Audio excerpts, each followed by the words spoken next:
विश्व इतकं विशाल आहे की आपण त्याच्या फक्त एका कोपऱ्याची कल्पना करू शकतो. पण या विशाल विश्वात अशी एक शक्ती दडलेली आहे जी प्रकाशालाही पळू देत नाही. होय, ती शक्ती म्हणजे कृष्णविवर म्हणजेच ब्लॅक होल. आज आपण जाणून घेऊया कृष्णविवराचं खरं रहस्य. ते कसं तयार होतं आणि त्यांचं विश्वातलं महत्त्व काय आहे. कृष्णविवर म्हणजे काय? कृष्णविवर म्हणजे अशी जागा जिथे गुरुत्वाकर्षण इतकं जबरदस्त असतं की प्रकाश सुद्धा बाहेर पडू शकत नाही. त्यामुळे कृष्णविवर आपल्याला दिसत नाही, तर फक्त काळोख दिसतो. म्हणून त्याला ब्लॅक होल असं नाव दिलं गेलं आहे. म्हणजे कल्पना करा, जर तुम्ही टॉर्च लावून कृष्णविवराकडे प्रकाश टाकलात, तरी तो प्रकाश त्यातून बाहेर येणारच नाही. कृष्णविवर कसं तयार होतं? विश्वातले मोठे तारे त्यांच्या आयुष्याच्या शेवटी प्रचंड स्फोटमध्ये कन्व्हर्ट होतात. याला सुपरनोव्हा एक्सप्लोजन म्हणले जाते. या स्फोटानंतर ताऱ्यांचं बाहेरचं आवरण उडून जातं, पण त्यांचं केंद्र प्रचंड दाबामुळे आतल्या बाजूला कोसळतं. अतिशय लहान पण प्रचंड घनतेचे क्षेत्र तयार होतं आणि तिथे जन्म होतो कृष्णविवर.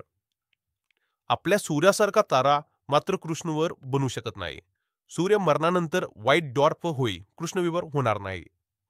कृष्णविवराचे प्रकार. वैज्ञानिकांनी कृष्णविवराचे काही प्रकार सांगितले आहेत. स्टेलर ब्लॅक होल, ताऱ्यांच्या स्फोटातून तयार होणारे कृष्णविवर. सुपरमॅसिव्ह ब्लॅक होल, हे लाखो ते अब्जो सूर्यासमान वजनाचे असतात. उदाहरणार्थ आपल्या मिल्की वे गॅलेक्सीच्या मध्यभागी सॅगिटेरियस ए नावाचं प्रचंड मोठं कृष्णविवर आहे. इंटरमिजिएट ब्लॅक होल, मध्यम आकाराचे कृष्णविवर. अजून संशोधन चालू आहे यावर. मिनी किंवा प्रीमॉर्डियल ब्लॅक होल्स, ही कल्पना आहे की विश्वाच्या सुरुवातीला लहान कृष्णविवर तयार झाले असतील. इव्हेंट होरायझन, कृष्णविवराची सीमा आपण आता बघूयात. कृष्णविवराभोवती एक काल्पनिक सीमा असते. हिला इव्हेंट होरायझन असं म्हणतात. या सीमेतून आता काही गेलं की परत परत येणं अशक्य आहे. प्रकाश, वायू, ग्रह, तारे सगळं कृष्णविवरामध्ये शोषलं जातं. कृष्णविवर दिसतं कसं? हे खूप रंजक आहे, कारण कृष्णविवर आपल्याला प्रत्यक्ष दिसत नाही. पण वैज्ञानिक खालील पद्धतीने त्याचा शोध घेतात.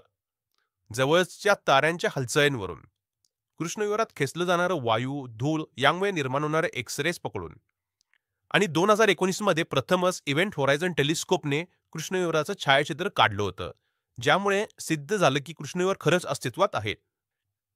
कृष्णविवरात आता काय घडतं? कृष्णविवराच्या आतलं जग अजूनही रहस्यमय आहे. वैज्ञानिकांच्या मते आत सिंग्युलॅरिटी नावाचे बिंदू असतो, जिथे संपूर्ण द्रव्य एका बिंदूत एकवटलं जातं. तिथे गुरुत्वाकर्षण इतकं प्रचंड असतं की आपले सध्याचे भौतिकशास्त्राचे नियम अपयशी ठरतात. काही सिद्धांत असे सांगतात की कृष्णविवर दुसऱ्या विश्वात जाण्याचा मार्ग म्हणजेच वर्म होल असू शकतात. जरी हे अजून सिद्ध झालं नसलं तरी हा विचार अत्यंत आकर्षक आहे. कृष्णविवराचं महत्त्व. कृष्णविवर हे फक्त तारे गिळणारे राक्षस नाहीत.